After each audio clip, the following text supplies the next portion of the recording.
종교 분야 1위 베스트셀러 기독교 세계관의 저자 김민호 목사님의 신간 분별은 개념이다가 출간되었습니다. 이 책은 신앙용어 정리 시리즈의 마지막 책입니다. 신앙은 개념이다, 예배는 개념이다도 개정판으로 함께 출간되었습니다. 예스24와 교보문고에서 구매 가능합니다. 하나님 말씀 보시겠습니다. 하나님 말씀은 말라기 1장 10절부터 14절까지의 말씀입니다.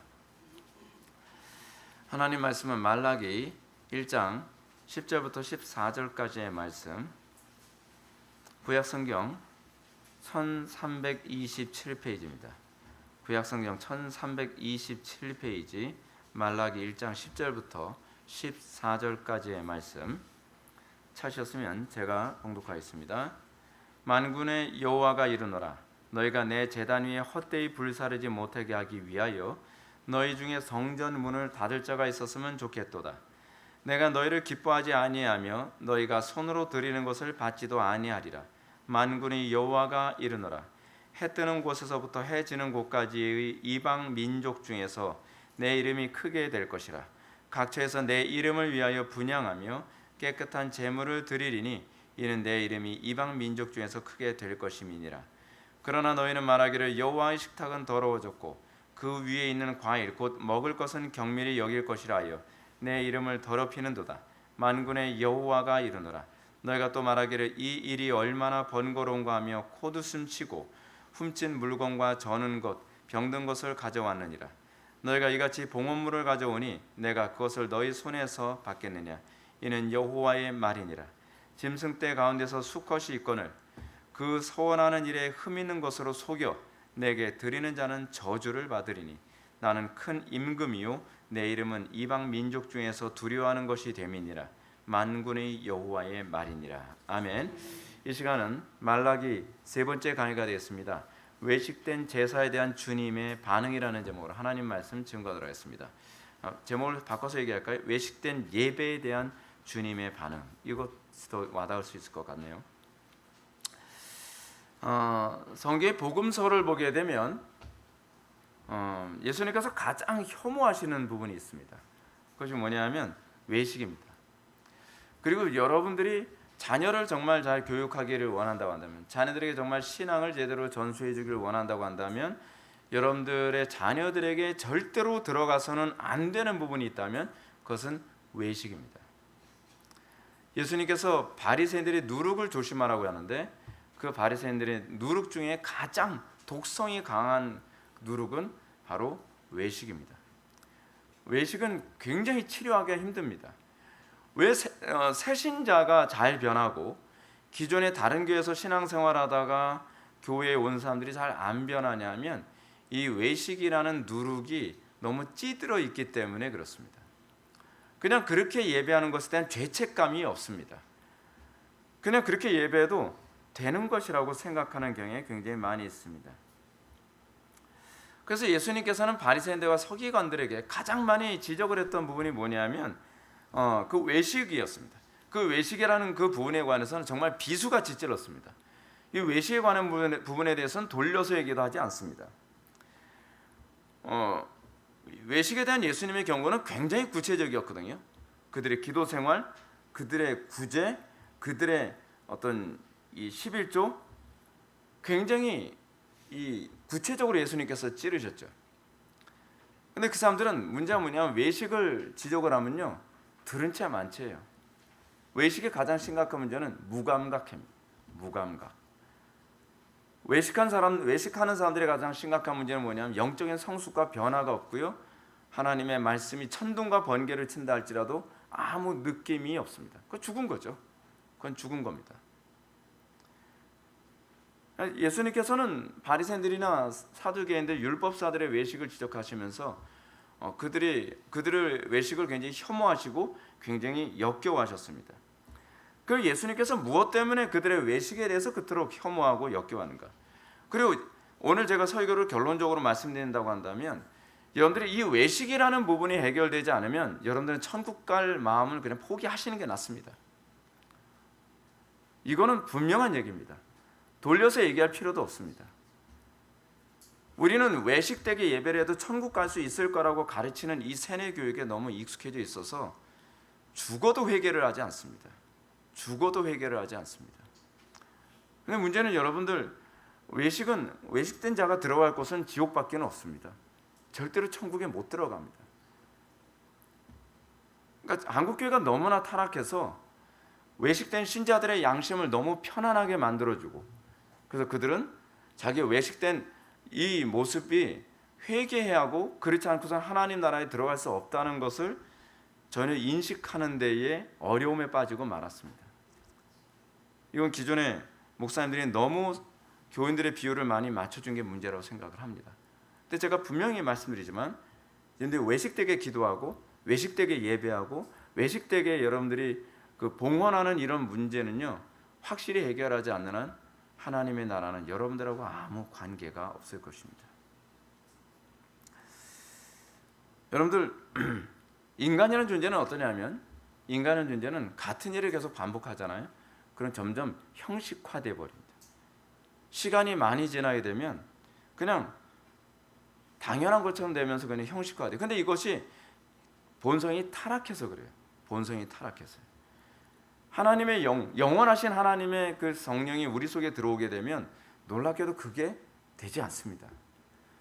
성령이 우리 속에 들어오게 되면 항상 새 노래로 여호와를 찬양하는 일이 생기게 됩니다. 날마다 우리는 새롭습니다. 하나님과의 관계가 날마다 새롭게 됩니다. 여러분들이 하나님께 예배하는 데 있어서 예배가 형식화된다는 것은 사실은 하나님이라고 하는 존재에 대한 실제적 의식이 없기 때문에 그렇습니다. 그렇지 않으면 그 하나님이라고 하는 존재에 대해서 여러분들이 사랑하는 마음이 없든지 둘 중에 하나일 겁니다. 예수님께서 왜 이토록 예배의 외식, 이 위선에 대해서 그토록 혐오해 하시고 그리고 이 부분을 그토록 개혁하기를 원하셨는가? 그 이유는 무엇일까? 오늘 보면 10절 말씀을 한번 보면 이렇습니다. 만군의 여호와가 이르노라. 여러분들이 만군의 여호와라는 말로 이 표현이 나오지 않습니까? 이 만군의라고 하는 말은 그 군대 용어입니다. 그러니까 심판자로서 이 여호와 하나님을 표현하는 방식이거든요. 근데 이스라엘 백성들에게 심판자로서 지금 말씀하시는 거예요. 만군의 여호와. 만군의 여호와께서 이방인들을 진멸하는 여호와가 되셔야 되는데 이 이스라엘 백성들을 진멸하는 여호와로서 지금 말씀을 하고 계시는 거예요. 그래서 만군의 여호와가 이르노라.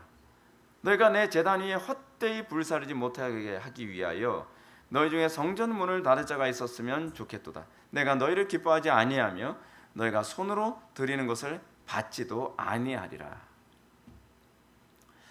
하나님은 굉장히 화가 나셨습니다. 우리는 하나님께서 어느 정도 화가 나는지 감각이 있나요?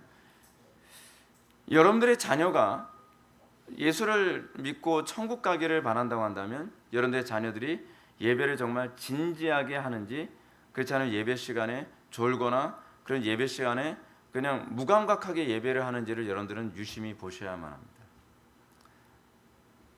제가 이제 그 설교를 하면서 가만히 보면 상당수의 부모들이 자녀가 예배를 어떻게 하고 있는지 전혀 무관심하게 예배하는 경향이 상당히 많이 있습니다.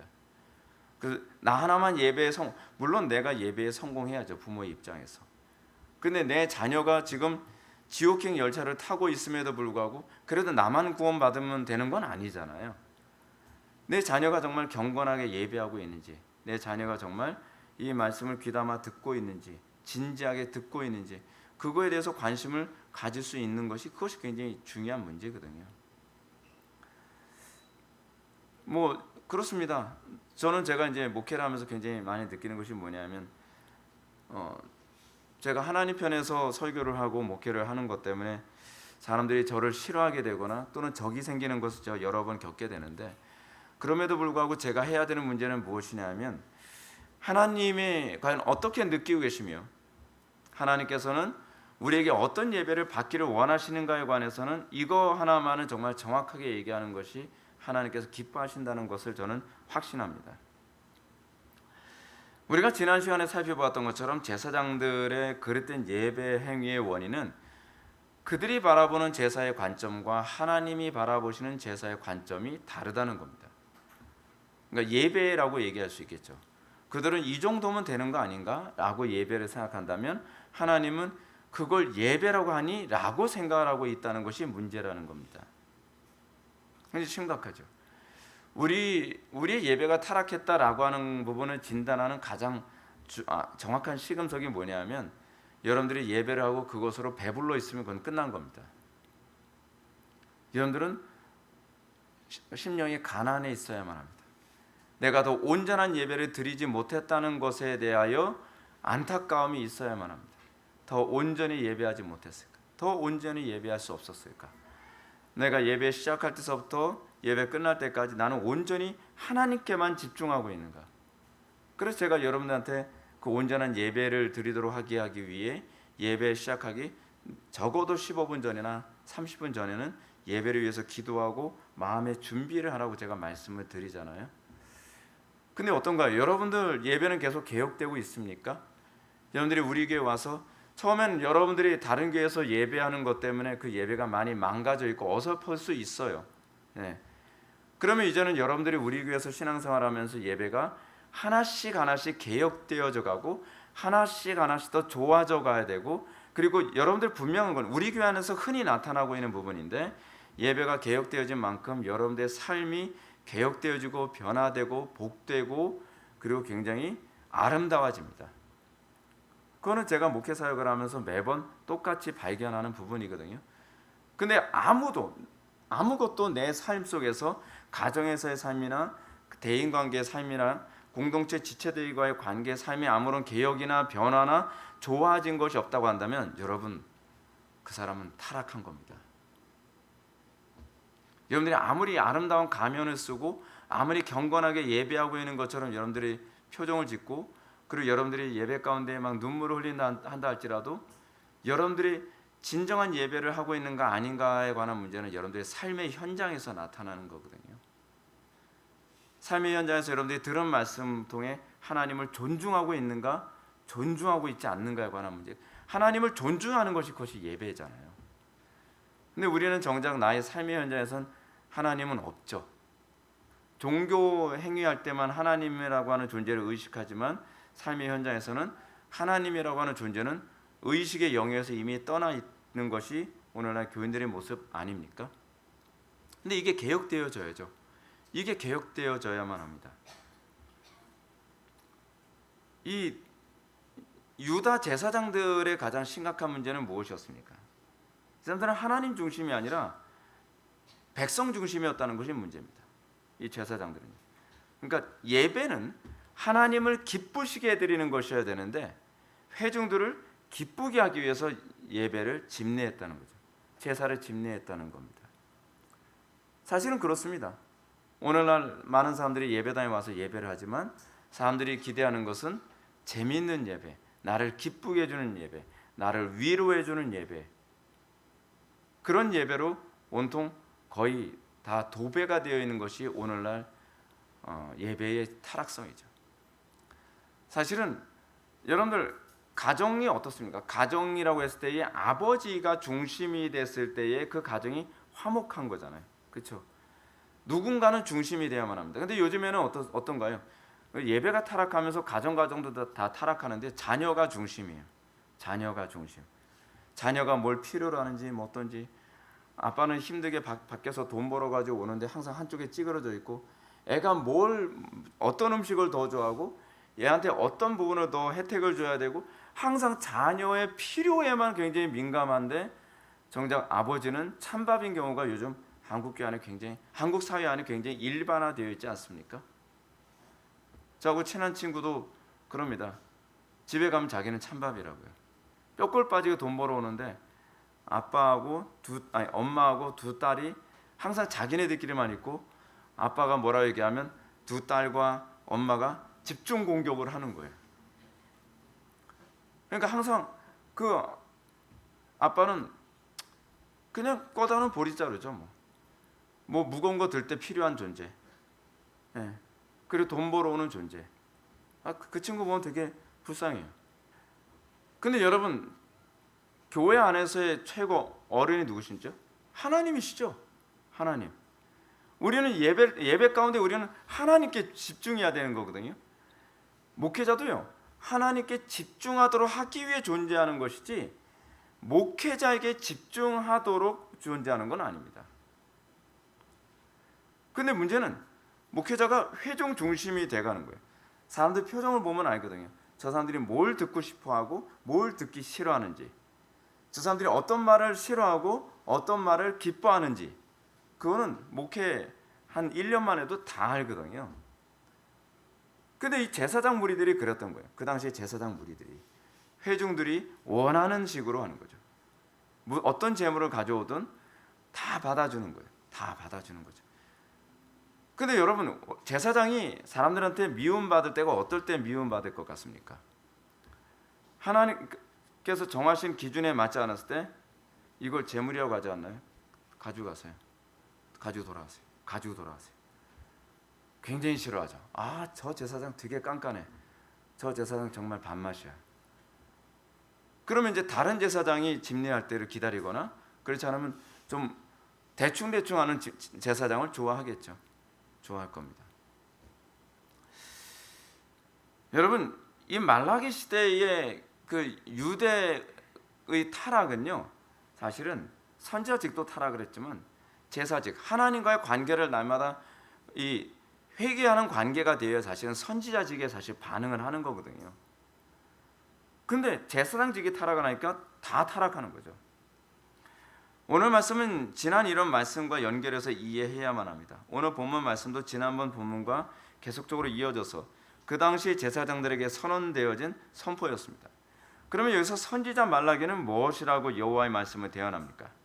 주님은 하나님 중심이 아닌 인간들 스스로의 만족과 기쁨을 위해 제사를 집례하는 제사장들의 횡포와 죄악에 대해서 하나님께서 지적하고 계시는 겁니다. 누굴 통해서요? 선지자 말라기의 입을 통해서. 선지자 말라기는 이렇게 대언합니다.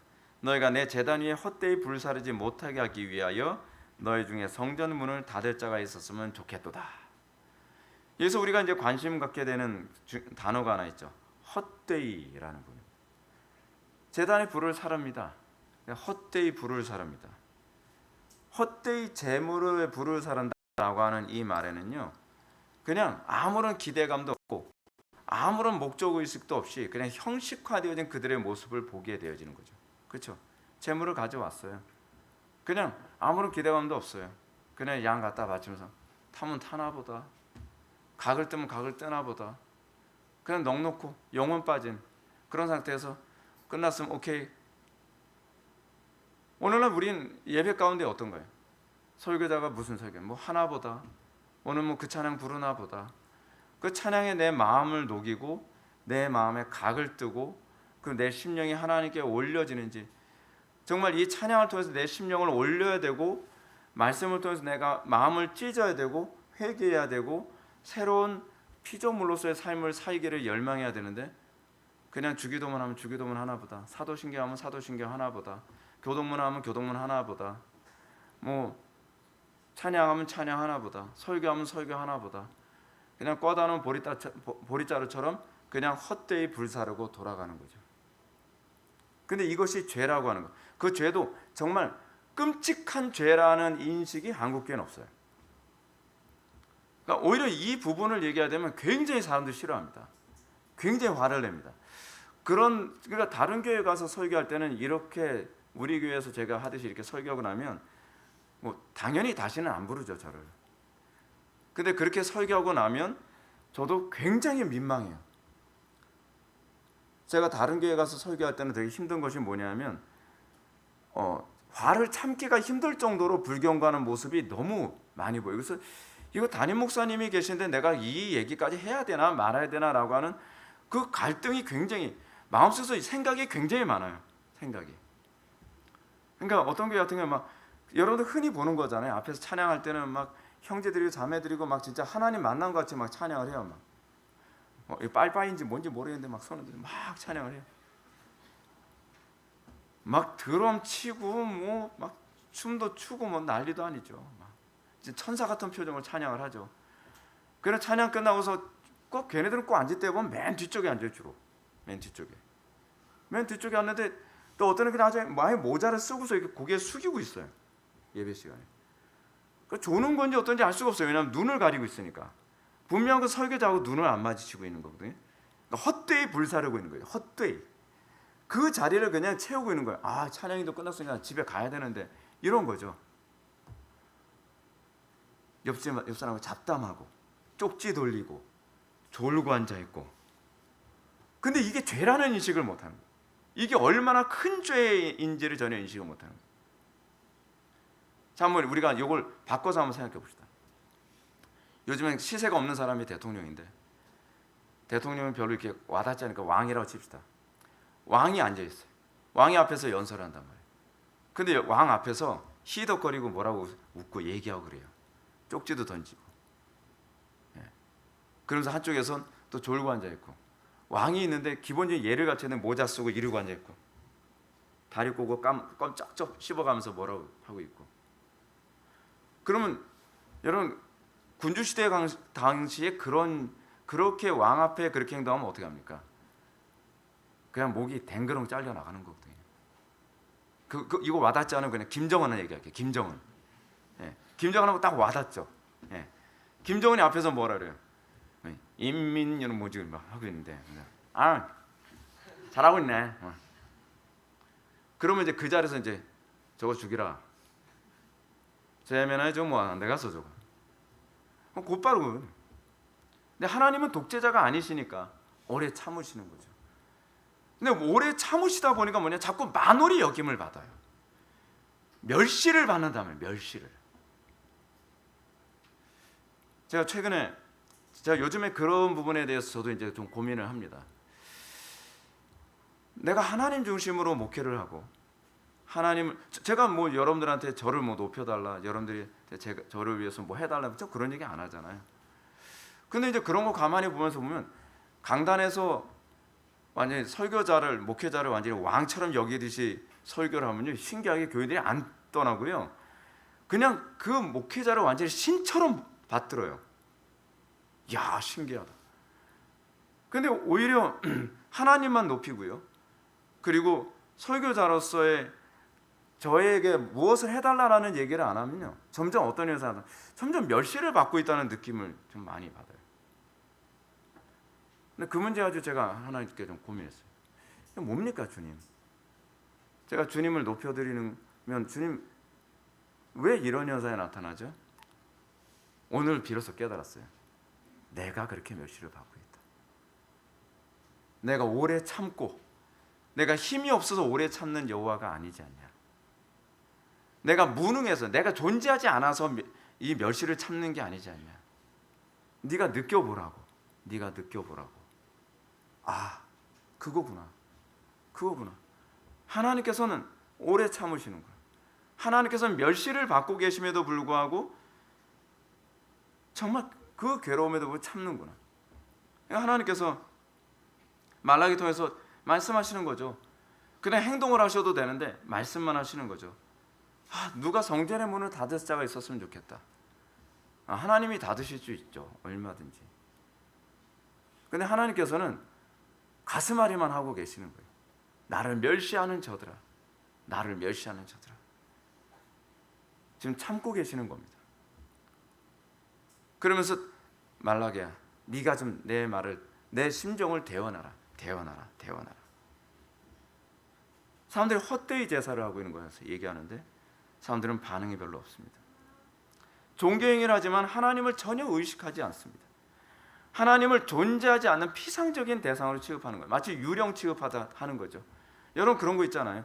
어떤 학교 같은 데서 왕따를 시키는 애들 보면은 얘가 학교에 가방 메고 왔는데 다 유령 취급하는 거예요. 그죠? 왔냐고도 묻지도 않고, 부딪히면 너 있었어? 얘가 굉장히 자존감이 떨어져 굉장히 기분이 나쁘잖아요. 학교 오고 싶겠어요, 그렇죠? 아무도 자기를 인격적으로 취급을 안 해요. 내가 존재한다는 것 존재를 취급을 안 하는 거예요. 그래서 자살하는 아이들이 있잖아요. 근데 하나님께서 분노하신 게 뭐죠? 나는 온 우주 만물을 통해서 내가 존재한다는 걸 끊임없이 입증하고 있는데, 설교자 통해서 끊임없이 내가 얼마나 속이 쓰리고 멸시를 받는 것에 대해서 안타까워하고 괴로워하고 힘들어하는지 내가 얘기하는데 저 백성들은 나를 유령 취급하고 있다는 거예요. 그게 오늘 본문에서 하나님께서 말씀하시는 외식에 대한 그 반응이죠. 외식이 뭡니까? 외식이요. 없는 것처럼 취급하는 거예요. 없는 것처럼.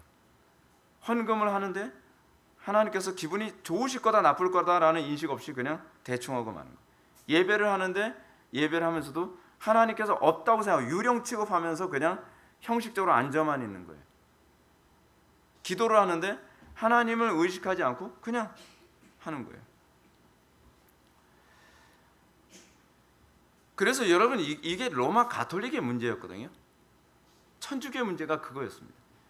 그래서 종교개혁을 한 개혁자들이 이 부분에 관해서 분명히 하기 위해 그들이 가장 많이 외쳤던 파이브 솔라 중에 하나가 뭐냐면 파이브 솔라 아니죠. 칼빈주의자들이 외쳤던 것 중에 하나 뭐냐면 코람 데오죠.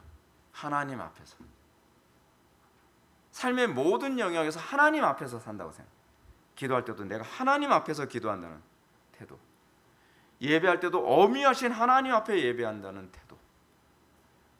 찬송을 할 때도 내가 어미하신 하나님을 찬송한다는 태도. 제가 이번에도 우리의 신앙의 선배들이 얼마나 위대한지를 다시 한번 느낀 것이 뭐냐. 여러분 필라델피아가 1919년에 필라델피아에서 그 회의를 했던 거잖아요. 그때가 전염병이 창궐하던 때였습니다. 팬데믹이요. 사람들 모이는 걸 다 두려워하는 그 시점에 지금보다 의료 기술이 그렇게 안 좋은 상황에서도 모이는 거예요. 모여서 회의하고 그 다음날 또 모여서 회의하고 그 다음날 또 모여서 회의하고. 참 우리는 되게 초라하죠. 그 모습은. 우리는 정말 그 정도로 하나님을 사랑하고 그 정도로 우리는 그런 정신 상태를 가지고 우리는 세상 하나님 영광에 살고 있는가? 우리는 사실 신앙도 아닌 수준 가지고 신앙이라고 얘기하죠. 이게 정말 우리가 얼마나 하나님 앞에서 부끄러운 모습인지 모릅니다. 하나님을 믿는다고 하는데 삶의 영역에서 정말 하나님을 인식하고 있다고 그에게 느껴지지가 않는 거예요. 하나님을 인식하고 있다고 한다면 어떻게 저런 현상이 나타날 수 있을까요? 근데 이 부분이 우리의 삶 속에서 구체적으로 어떻게 나타나는지를 잘 생각해 보시기 바랍니다. 여러분들 구체적인 사건들 가운데서 여러분 하나님을 얼마나 인식하며 살아갑니까? 하나님보다 친구를 더 여러분들 소중히 여기지 않나요? 하나님보다 자녀를 더 소중히 여기지 않나요? 자녀가 우상인 경우가 상당히 많이 있거든요. 청소년들은 주로 친구가 우상이죠. 그렇죠? 하나님보다 쾌락을, 하나님보다 돈을, 하나님보다 현실을 더 중요시하죠. 우리 하나님 섬기고 있는 게 맞는가? 하나님 섬기고 있다고 우겨대지를 마시고요. 목회를 하면서 사람들이 제일 싫어하는 것이 뭐냐면 난 하나님을 섬기고 있는데 목사님이 인정을 안 한다는 거예요. 근데 저한테 인정받으려고 할 문제가 아니라니까요. 저는 객관적으로 얘기해 주는 거예요. 근데 전 사실 얘기해 주고 싶지가 않아요. 왜냐하면 이걸 얘기해 주면 저를 싫어할 거라는 걸 아니까. 근데 얘기해 주지 않으면 인정을 안 하니까요. 인정을 안 하니까. 근데 이 부분이 인정하지 않는 한 하나님을 만나지 못해요. 왜냐하면 내가 하나님을 모르고 있는 거거든요. 그 사람은. 하나님을 만날 수 있는 기회를 제공하기 위해서는 당신이 하나님 만나고 있다는 건 거짓말이다. 그건 위선이다. 하나님을 만난 사람에게 나타나는 현상은 그 모습이 아니다라고 하는 걸 얘기해 줄 수밖에 없거든요. 설교자의 비애가 그거예요. 그러니까 입 딱 다물고 살면 편하거든요. 입 딱 다물고 살면 그 사람하고 굳이 불편한 관계가 될 이유가 없어요. 제가 요즘에 그런 기도를 하거든요. 하나님, 이거는 제가 원망하는 건 아니에요. 그 표현을 여러분들 오해하지 않고 들었으면 좋겠습니다. 하나님, 저는 당신 때문에 많은 사람을 잃었습니다. 당신 때문에 많은 사람에게 미움받게 됐습니다. 그래서 감사합니다.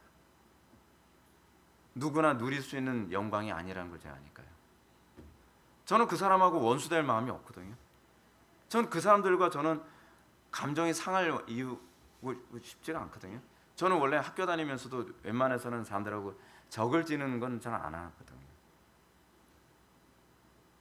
근데 하나님 때문에 그렇게 될 수밖에 없다는 것이, 이게 한편으로는 괴로운데 한편으로는 영광이죠. 어떤가요? 여러분들은 하나님을 믿는 것 때문에 사람들이 잃게 되나요? 하나님 믿는 것 때문에 여러분들 손해를 선택하나요? 하나님을 믿는다는 것 때문에 여러분들 어려움을 당하나요? 하나님을 믿는다는 것 때문에 분쟁케 되어지나요? 사람들한테 손가락질 받게 되어지고 또 감정이 상하게 되고 자존심 상하게 되는 거 여러분들 겪게 되나요? 그게 우리에게 영광이에요. 그게 영광이죠. 오늘날 그리스도인들은 다른 우상들에게 이미 최고의 것을 드리고 나서 남은 찌꺼기 같은 것들을 하나님께 드리고 있습니다. 그러면서 자기들 나름대로는 경건한 그리스도인이라고 얘기하고 나름대로는 하나님께 내 의를, 나의 행위는 다 충분히 의무를 다 행했다라고 얘기를 하죠. 근데 우리가 한번 솔직히 생각해 보자면, 여러분들이 하나님께 드리는 시간은 남는 시간을 드리는 것 아닌가요?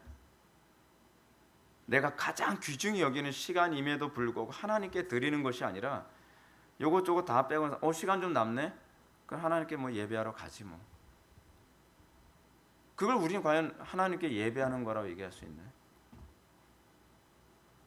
하나님께 예물을 드리는 것도 내가 쓰고 남으면 하나님께 드리는 거. 예수님께서 과부의 그 헌금과 부자의 헌금에 대해서 예수님께서 지적했던 부분이 그거잖아요. 과부는 부족한 중에서 자기 쓸 것도 없는 걸 하나님께 드렸다라고 얘기를 하는데, 부자들은 쓰고 남은 것을 드렸다는 것에 관해서 그 차이점을 얘기하시죠. 우리는 하나님께 뭘 드리냔 말이에요.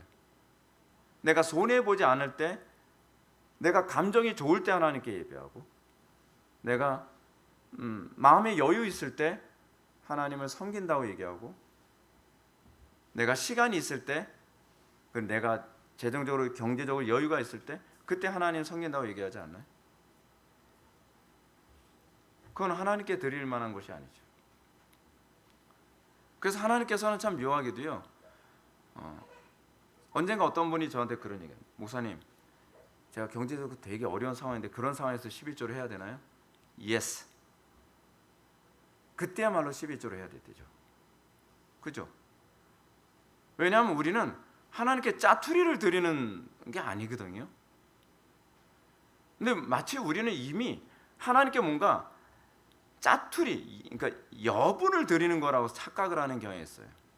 11조는요, 11조의 정신은 뭐냐면 전부를 드린다는 것을 상징적으로 날마다 고백하는 거예요. 여유분을 드린다는 표현이 아닙니다. 공적 예배도 그렇죠. 공적 예배도 어떻습니까? 시간이 남아서 하나님께 예배를 드리는 것이 아니라 나의 모든 시간이 주님 겁니다 라고 하는 고백하에서 여러분들 이 예배를 하나님께 드리는 거거든요. 근데 사람들이 이렇게 얘기합니다.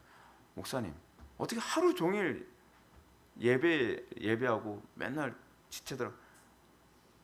일부 예배 딱 드리고서 좀 가족들과 함께 있으면 안 되겠습니까? 그건 예배가 아니죠. 그건 위선이죠. 종교행위죠. 근데 교회에서, 상당수 교회에서 그거를 허용해주는 정도가 아니라 그걸 자꾸 배려를 해줘요. 교인 숫자가 많지도 않은데도 불구하고 1부 예배, 2부 예배, 3부 예배를 만들어요. 제가 아는 목사님이 부교육자 생활할 때 그 얘기를 하더라고요. 자리가 부족해서 1부 예배, 2부 예배를 만드는 것이 아니라 누군가가 권해야 돼요. 목사님, 저 오전에 빨리 예배하고 가족들하고 좀 놀러 갈 수 있도록 예배해 주소. 아니, 예배를, 그 사람을 위해서 예배를 만든다는 것 자체가 웃기잖아요. 그러니까 부교육자를 불러다가 하는 얘기가, 야, 예배 하나 좀 더 만들어야겠다. 7시 반 예배 하나 만들자. 왜요? 예배 빨리 드리고서 또 가족들하고 또 뭐 시간을 갖고 싶어 하는 사람도 있대. 그러면서 예배를 하나 또 만들어요. 얼마나 코미디인지 아십니까?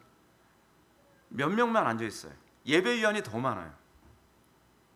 뭐 헌금위원, 안내위원, 뭐 찬양 인도하는 사람, 뭐 방송실 담당하는 사람, 설교자, 하게 되면 여러분 몇 명이 됩니까? 굉장히 많잖아요. 두세 명 앉아있는 그 사람들. 그래서 뭐라고 얘기해요? 그렇게 해서라도 예배 드리게 만들지. 누구에게 예배하는 건데요? 그런 목사님들은요, 예배론의 기본부터도 잘 모르고 계시는 것 같아요. 그 사람이 하나님 예배하는 거 아닙니다. 그거는요, 그 사람을 예배하게 만드는 겁니다. 그걸 어떻게 예배라고 할 수 있어요? 그거를요. 하나님께서 화가 나시는 거죠. 근데 하나님의 감정을 못 느끼는 거예요. 그런 목사님들은. 이러한 태도를 하루하루 살아가는 기독교인들에 대해서 하나님은 긍정적으로 말씀하지 않죠. 그래. 그래도 뭐 예배 한 명이라도 하게 만들었으니 기특하다. 주님 오히려 이런 모습에 대해서 이렇게 말씀하시죠.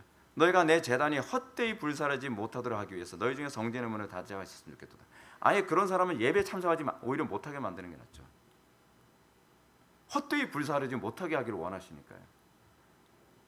제가 이제 이런 얘기를 좀 드리고 싶은데, 요즘에 와서 이제 우리 교회에 뭐 관광하듯이 우리 교회에 오시는 분들이 좀 있는 것 같은데요. 좀 예배가 마음에 안 들면 중간에 나가요. 설교 중간에 나가거나 뭐 찬양 중간에 나가거나 그러면서 화장실 가는 줄 알았더니 아주 안 들어오더라고요. 그걸 몇 번 반복하면 경고해서 못 오게 하든지요. 그렇게 해야 됩니다.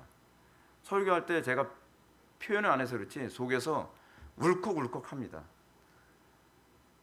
하나님께 대한 예의를 떠나서 사람에게 대한 기본 예의가 안 되는 거예요. 근데 요즘 젊은 사람들은 이게 얼마나 기본이 안 된 인간관계 안에서도 기본이 안 된 것인지조차도 잘 모르는 거예요. 예를 들어서 저하고 누구하고 대화를 나누는데 그 사람이 듣고 싶지 않다고 얘기하는 도중에 그냥 가버리면 얼마나 화가 납니까?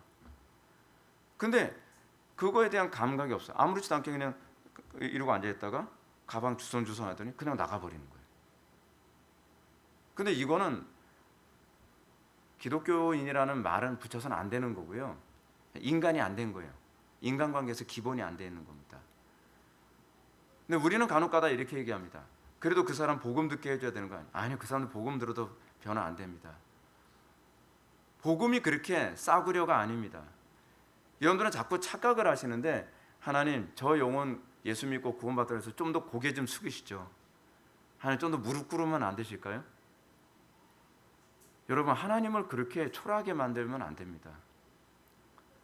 우리 신앙의 선배들은 하나님 초라하게 안 만들었습니다. 사도들은요 당당했습니다. 사도들은 목숨이 왔다 갔다 해도요 하나님을 표현하는 데 있어서 조금도 초라한 행동을 취하지 않았습니다. 그런데 그때는 교회가 부흥했습니다.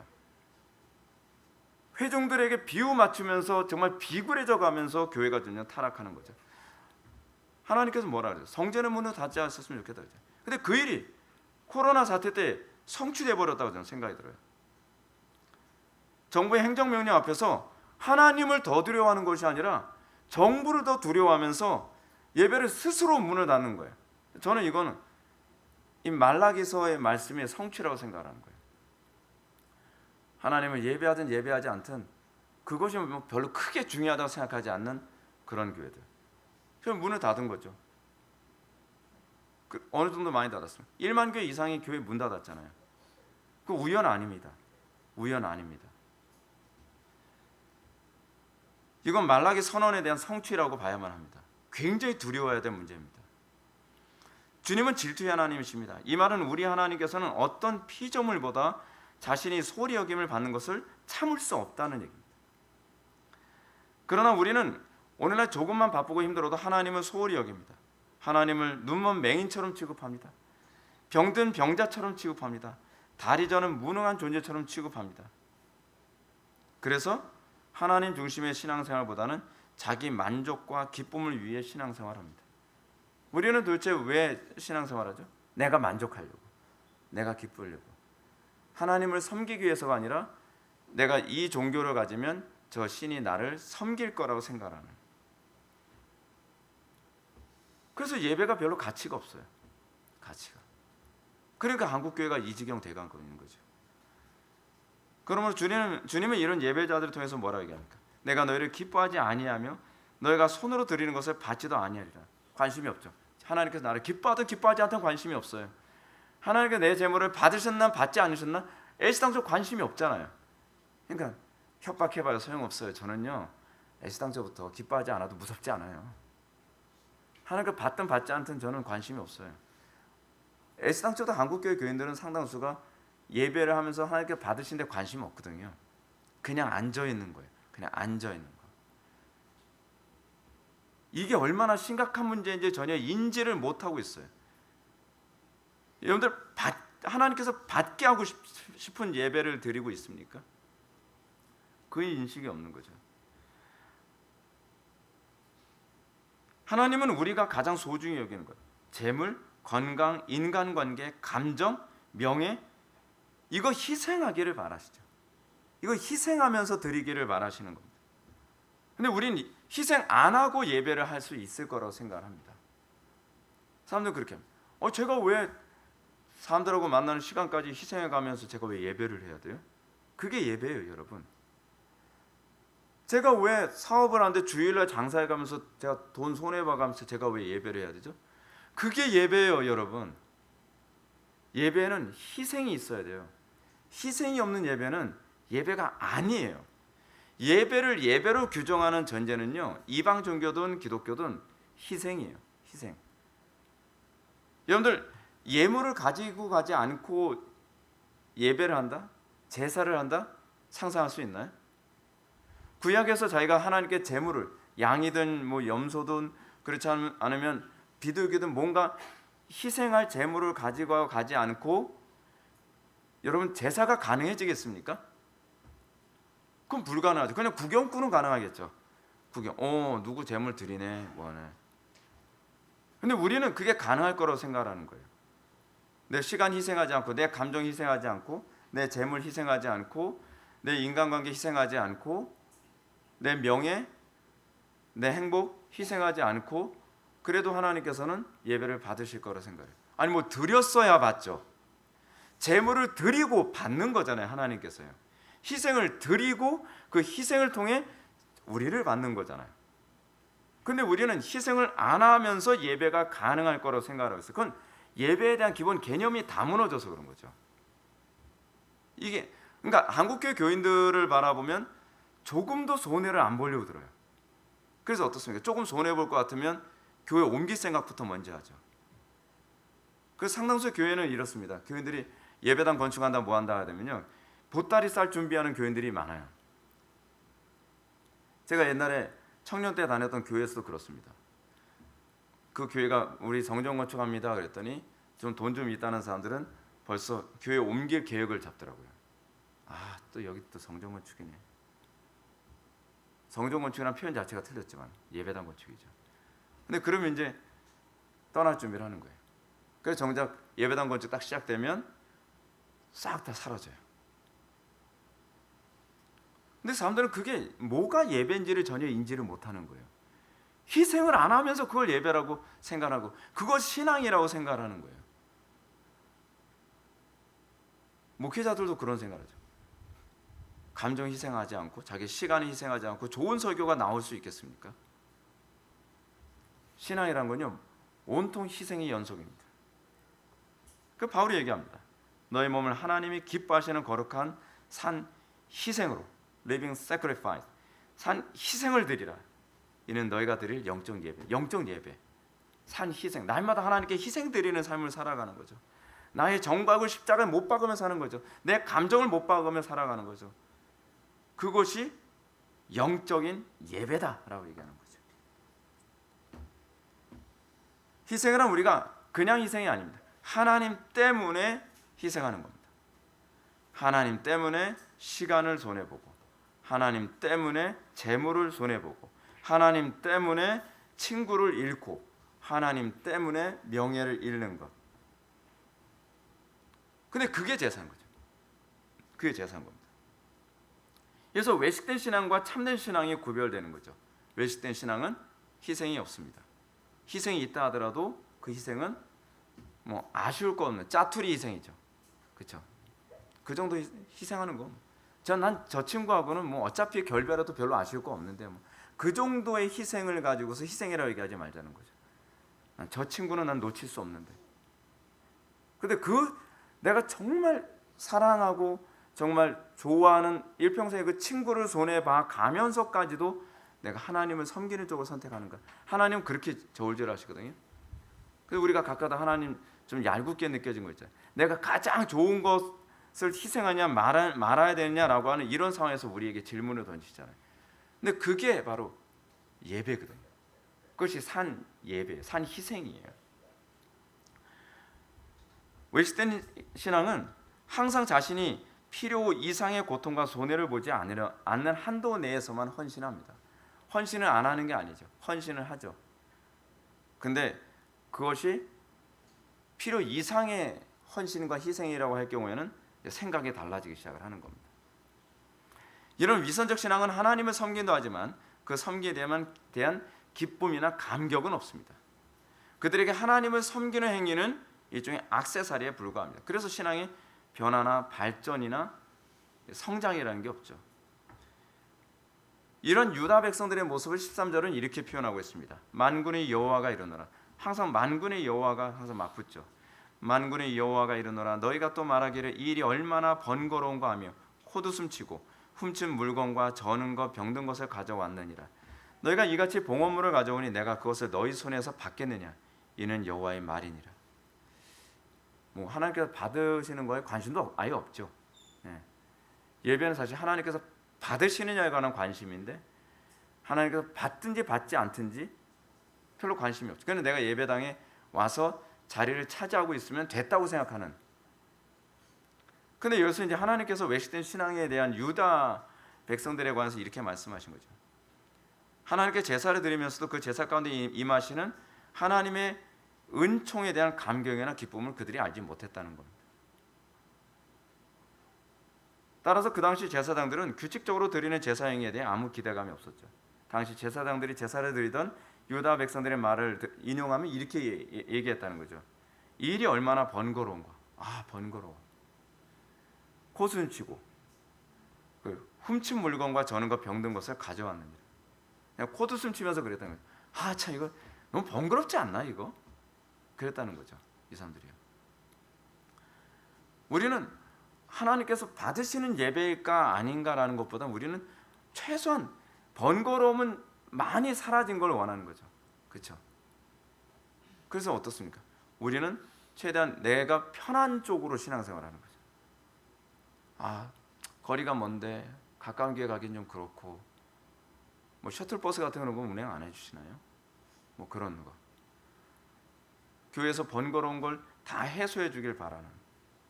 근데 그걸 희생을 하는 것이 신앙이라는 인식이 없는 거죠.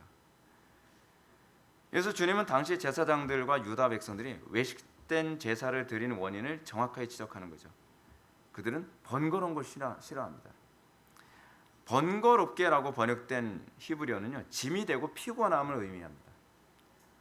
짐스럽고, 피곤하고 귀찮은 겁니다. 따라서 당시 성전 제사를 집례하던 제사장들의 유다 백성들은 성전 제사를 억지로 마지 못해 하는 거예요. 귀찮아. 번거로워. 그죠? 그러니까 이 사람들한테 구원의 감격, 하나님께 대한 사랑 또는 간증 이런 건 없죠. 그런 건 없습니다. 그래서 그들은 하나님께 드리는 제물을 정당하게 벌어들이는 물질이 아닌 훔친 물건이나 저는 것, 병든 것을 드립니다. 근데 이 문제가 굉장히 심각한 문제예요. 왜냐하면요, 이겁니다. 제물은 하나님께 대한 그들의 인식의 반영입니다. 그러니까 그들이 저는 걸 드렸다, 그들이 눈먼 걸 드렸다, 하나님을 그렇게 취급하고 있는 겁니다. 그리고 남한테 훔친 걸 드렸다, 뭐죠? 하나님이 부도덕하다라고 생각을 하고 있는 거죠. 제물은 하나님께 대한 반영입니다. 여러분들이 어떤 희생을 하면서 살아가느냐가 여러분들 하나님을 어떻게 인식하며 살아가느냐를 그대로 보여주고 있는 것입니다. 희생이 없어서 전 믿음이 있어요 라는 말은 성립이 안 돼요.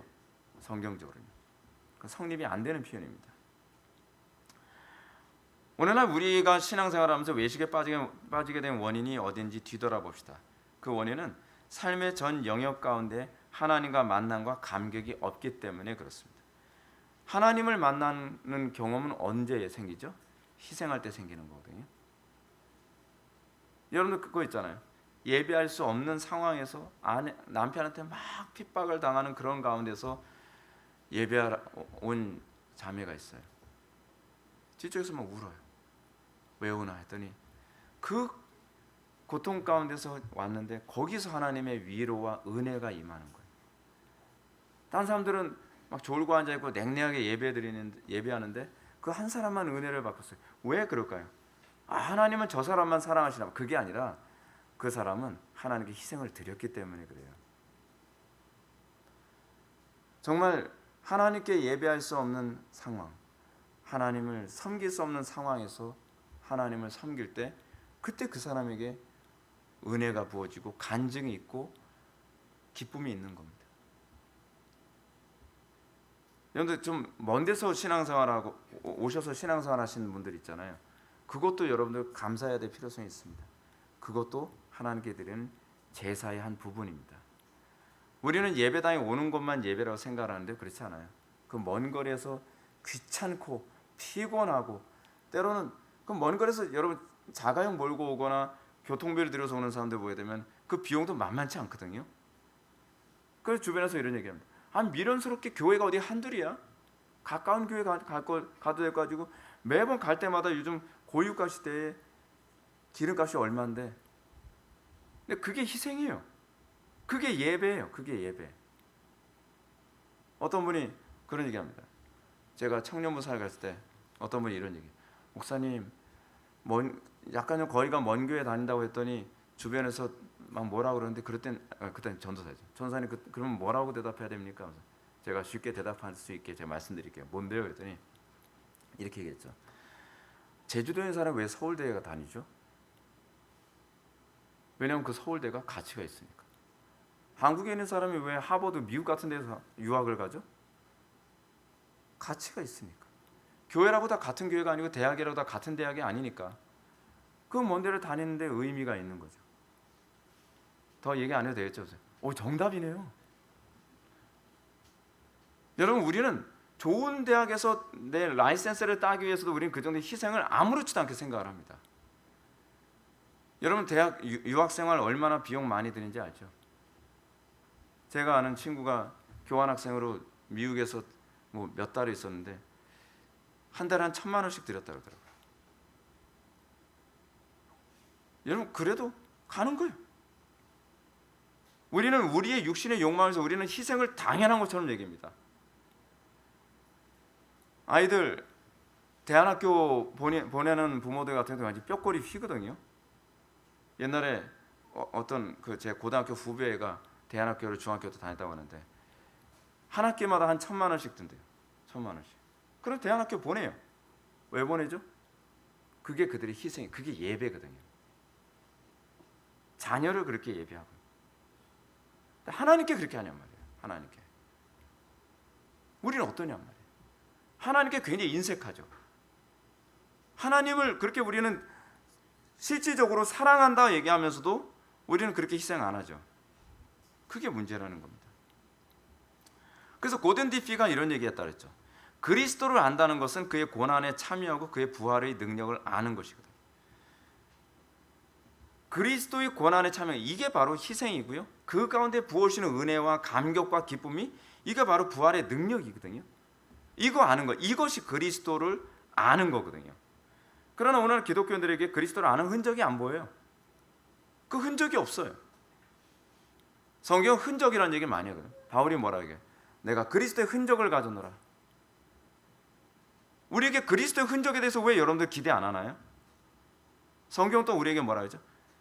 육신의 할례가 아니라 마음의 할례를 받으라. 근데 우리는 마음의 할례 받는데도 관심이 없어요. 그죠? 우리가 그리스도의 고난과 부활의 능력을 알지 못합니다. 그 증거가 뭡니까? 하나님 때문에 자신이 가장 소중히 여기는 것을 희생해 본 적이 없어요. 둘 중에 하나 희생하라 그러면 항상 하나님을 희생시키죠. 하나님을 손해보죠. 이게 위선적인 신자들의 전형적인 특징입니다. 바울의 말처럼 결정적인 때만 되면 경건의 능력을 부인해요. 다시 말하면 하나님 때문에 고난당하지 않겠다. 하나님 때문에 손해보지 않겠다. 하나님 때문에 내가 어려움 당하고 싶지 않다. 그런 거죠. 이 시대의 목회자들이나 교인들은 경건 생활 속에서 하나님을 만나는 것에 대한 기대감이 없습니다. 이런 기대감이 없기 때문에 하나님께 시간을 드리거나 재물을 드리거나 건강을 드리거나 명예를 드림에 있어서 인색할 수밖에 없죠. 항상 계산을 따져보는 겁니다. 계산 따져서 어느 정도 타산이 맞는다 하면 그 다음에 순종하겠다는 거예요. 그건 신앙이 아니죠. 그거는 그냥 계산이에요. 아주 혐오스러운 계산주의자죠. 하나님 말씀을 사는 것은 짐이 되고 무겁고 피곤하게 느껴지는 거죠. 그러므로 위선적인 교인들에게 경건 생활 자체가 번거롭게 느껴질 수밖에 없습니다. 하루도 거르지 않고 매일 기도하라? 그거 고통스럽지 않나요? 번거롭지 않나요? 참기 힘들죠. 예전에 우리 교회에서 신앙생활 하다가 또 어려움이 있어서 이제 그런 분이 계신데, 그분이 항상 별로 멀지도 않은데 꼭 예배당에 와서 기도해야 되냐 맨날 그런 불평을 많이 했어요. 번거롭다 이거죠. 짐이 된다는 거죠. 무겁다는 거죠. 뭐 집이라도 멀면 이해를 해요. 근데 별로 멀지도 않은데. 그러니까 불평만 자꾸 생기고 그런 거죠. 예배도 그렇습니다. 아니 주일 예배, 낮 예배 한번 드리면 됐지. 이 교회는 무슨 별특스럽게 수요 예배다, 금요 기도회다, 주일 낮 예배다, 주일 오후 예배다. 그걸 어떻게 하냐? 여러분들이 다른 교회 있다가 우리 교회 오게 되면 여러분들이 제일 힘든 게 뭐냐면요, 여러분들의 라이프 스타일을 희생을 해야 돼요. 제가 수요 예배, 금요 기도회까지 요구하는 이유가 뭐냐면 그것까지 여러분들을 순종하려면 여러분들 라이프 스타일을 다 바꿔야 되거든요. 궁극적으로 여러분들이 예배당에 오게 하는 것이 목적이 아니라 여러분들의 라이프 스타일을 바꾸게 하는 데 목적이 있어서 그래요. 번거롭죠, 귀찮죠. 그렇게까지 할 필요 있는가?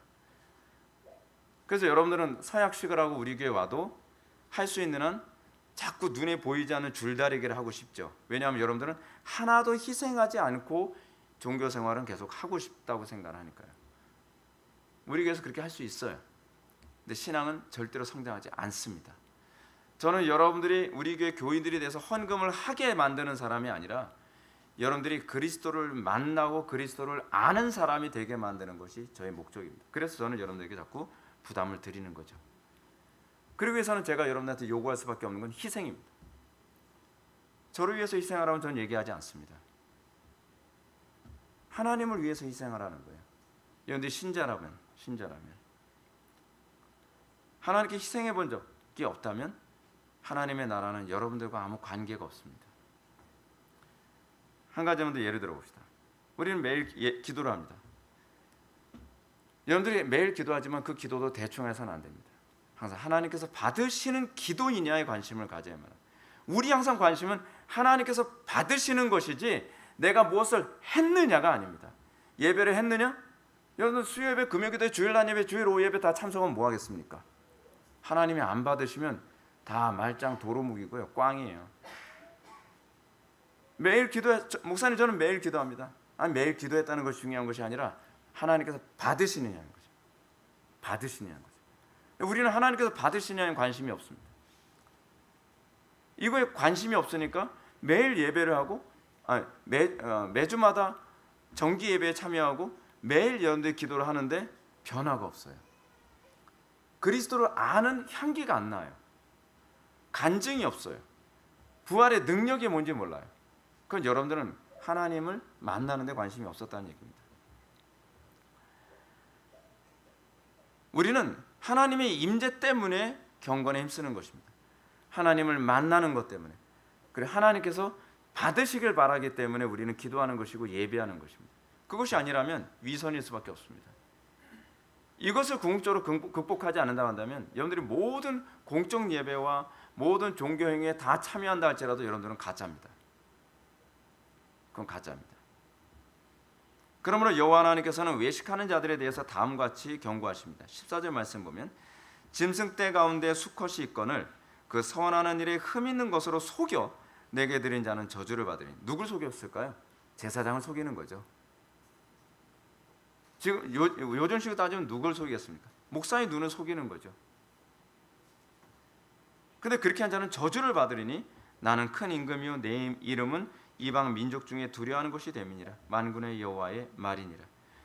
하나님은 자신을 외식되게 섬기는 유다 백성들과 제사장들에게 짐승 가운데 수컷이 있거든. 수컷이 있어요.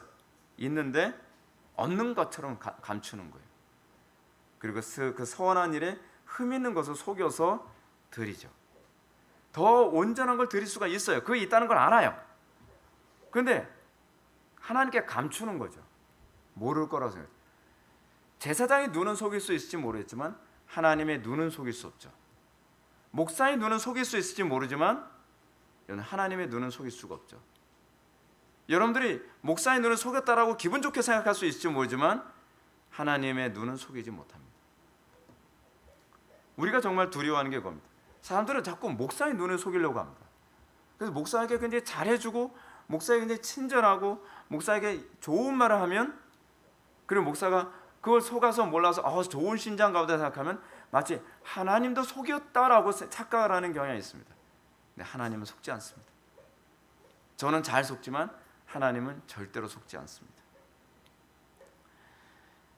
자기가 가장 아끼는 것이 무엇인지 알지만 그것을 감추고서 마치 다른 교인들한테도 나는 가장 많은 것을 헌신하고 희생하는 사람인 것처럼 아무리 속인다 한들 하나님은 속지 않는다는 사실입니다. 이것이 바로 외식으로 하나님을 섬기는 사람들의 태도라는 것입니다. 외식된 사람들의 특징은 항상 사람들의 눈을 속입니다. 같은 교인들에게서도 저 사람은 참 경건한 신자야, 그리고 목회자의 눈에도 저 사람은 참 경건하고 좋고 헌신적인 신자야 라고 속일 수는 있는데, 어느 날 갑자기 하나님의 진노하심이 내린 거 보면 아니었다는 게 만천하에 드러나게 됩니다. 우리 그럴 때 굉장히 경악할 때가 굉장히 많이 있잖아요. 저 사람이 저런 사람이었어? 저 사람 굉장히 경건한 사람인 줄 알았는데, 저 사람 굉장히 성령 충만한 사람인 줄 알았는데. 우리 그런 걸 자주 경험하잖아요. 그렇게 되지 말아야죠. 그 위선적인 사람들이 어느 날 한순간에 그 위선이 그렇게 폭로되고 드러날 때가 많지 않습니까? 근데 이것이 얼마나 끔찍한 인격 모독인지 알아야 된다는 거죠. 이건 마치 어떤 아랫사람이 자기에게 찾아와서 선물을 준다고 하는데 자기에게 가장 쓸모없고 쓰레기나 될 것 같은 것을 선물하는 것과 같습니다. 옛날에 제가 어렸을 때 신앙생활했던 주일학교 때부터 신앙생활했던 교회가 있습니다. 근데 어떤 성도님이 굉장히 배고프고 힘든 그런 성도님, 옛날엔 배고프게 살았었으니까. 근데 그 노목사님의 사모님이 그 사람한테 먹을 것을 준다고 줬는데 자기네들 안 먹을 것, 먹을 수 없는 거를 그냥 줘버린 거예요. 저 사람 뭐 가난하고 뭐 못 배우고 뭐 천대받는 사람이니까. 근데 나중에 그걸 열어보고 알게 된 거죠. 버리려고 한 걸 줬다는 거예요. 아무리 못 배우고 가난한 사람이라 할지라도 상처를 안 받을 수 없죠. 근데 우리가 하나님을 그렇게 대우한다는 겁니다. 우리는 죄책감을 안 느껴요. 제가 이 말씀드린 건 그 노사모님을 연대 비난하라고 제가 말씀드린 게 아닙니다. 그게 우리 모습이라는 거예요. 우리는 더 큰 죄를 저지르고 있습니다. 근데 그런 부분에 관해서 마태복음 25장에서 뭐라고 얘기합니까? 내가 배고플 때 너희가 먹을 것을 주지 아니하였음이죠. 사실은 그리스도를 섬기는 마음으로 형제를 섬겨야 되는데 그렇게 하지 않은 거죠. 우리는 형제를 섬길 때 가장 좋은 걸 섬길 줄 아는 태도를 견지해야 되거든요. 그리스도를 섬기듯. 바울은 그런 얘기를 굉장히 많이 하거든요. 종들아, 주인을 섬길 때 그리스도를 섬기듯 하라. 우리는 공동체 다른 지체들, 연약한 지체들을 대할 때 내가 못 먹을 거면 줄 수 없는 것이고 내가 먹고 싶은 것을 줄 수 있을 때 그것이 그리스도를 섬기는 것이거든요. 내가 소중히 여기는 것을 줄 수 있을 때 그것이 그리스도를 섬기듯 하는 거거든요. 없어도 그만인 걸 주는 건 사실은 바리새인도 하느니라, 이방인들도 하느니라 라고 얘기하지 않습니까? 거기서 우리가 얼마나 세상 사람들과 구별되느냐가 거기서 나타난 것 아니겠어요? 근데 온 우주의 창조주이신 하나님을 대하는 데에 우리가 필요 없는 것, 짜투리, 쓸데없는, 없어도 그만인 것을 하나님께 드리면서 내가 하나님을 이렇게 예배하나이다, 내가 하나님을 섬기나이다 라고 얘기한다면 하나님께서 진노하지 않을 수 있겠냐는 거예요. 즉 이것이 우리 한국교회가 가지고 있는 위험성이에요. 걱정스러운 거죠. 이 대한민국에 하나님의 진노가 임하지 않는다고 생각할 수가 없어요. 그런 식의 예배가 전국적으로 매주마다 일어나고 있어요. 그래서 주님께서는 그러시거든요. 누가 이 예배를 닫을 자가 있었으면 좋겠도다라고 주님께서 말씀하실까 봐 두려운 겁니다. 사랑하는 성도 여러분, 하나님께서 우리에게 요구하시는 제사는요, 온전한 것입니다. 하나님께서 우리에게 요구하시는 제물은요, 가장 좋은 것으로 하나님께 드리는 것입니다. 그래서 이스라엘 백성들이 항상 추수를 하고 나면 첫 열매를 드린다고 하는데, 첫 열매를 드리는 이유가 뭔지 아십니까? 첫 열매 드리라고 하는 건 여러분들 예를 들어서 월급 타면 월급 다 바쳐라, 첫 번째 월급 다 바쳐라, 그런 개념이 아니에요. 근데 그 개념도 사실은 틀리진 않아요. 왜냐하면요, 여러분 처음 수확해서 열매를 추수를 딱 하고 나면 이 사람들이 배고팠다가 이제야 먹을 양식이 생긴 거거든요. 근데 그걸 굶고 그걸 드리는 거예요. 가장 좋은 것이라는 개념은 퀄리티의 문제가 아니라 내 생존을 위해서 지금 당장 먹고 싶은 걸 하나님께 드린다는 개념입니다. 그것이 우리가 하나님을 존중하는 방식이라는 것이죠. 이것이 예배고, 그리고 그런 예배자들이 세상을 변화시키는 것이 세상에서 소금과 빛의 역할을 감당하는 것입니다. 우리는 과연 하나님께 무엇을 희생하며 살아가느냐를 좀 뒤돌아보시고, 우리 하나님께서 정말 기뻐하시는 제사를 드리는, 예배를 하는 저와 여러분들 되기를 주님의 이름으로 축원합니다. 기도하시겠습니다. 사랑이 많으신 하나님, 우리의 심령이 하나님을 참되게 사랑하며 하나님을 참되게 존중하며 하나님을 참되게 높여드릴 수 있게 되기를 원합니다. 우리의 마음속에 하나님을 향하여 인색한 마음이 있거든 회개케 하여 주시고, 그리고 그 회개에 합당한 열매를 맺게 하여 주옵소서. 예수님의 이름으로 기도 올렵나이다. 아멘.